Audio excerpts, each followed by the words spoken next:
HarperCollins presents The Hedge Witch by Cari Thomas, read by Gabrielle Nellis-Pain.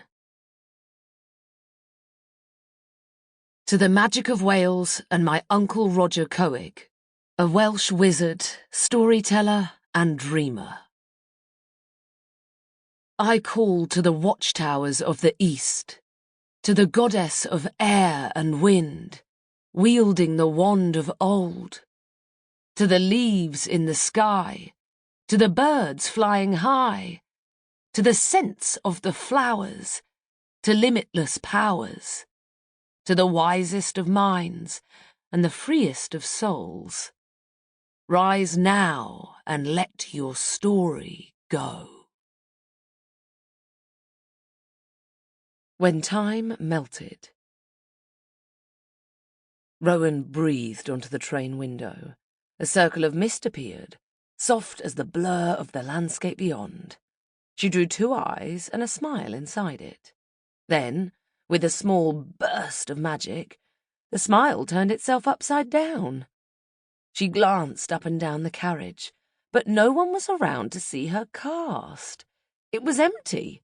After all, why would anybody be going to a small, desolate village in mid-Wales on a perfectly good Saturday?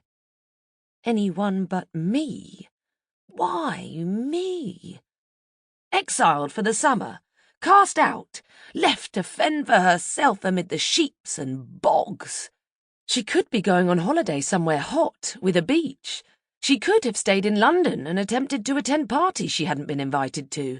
Even band camp was a preferable alternative. There were boys at band camp.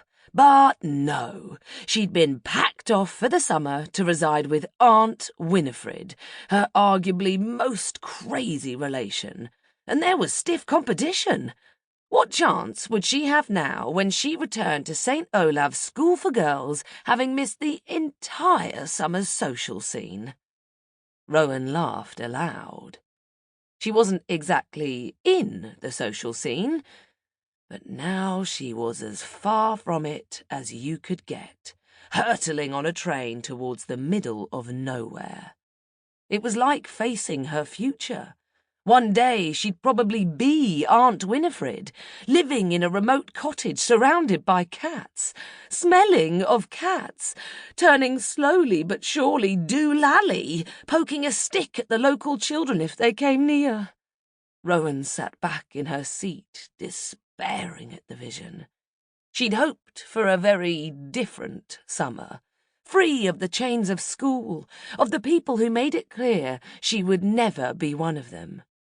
Perhaps she'd find friends who didn't think she was a joke. Maybe she'd meet someone, have a fling. It was necessary. She'd be going into the sixth form next year.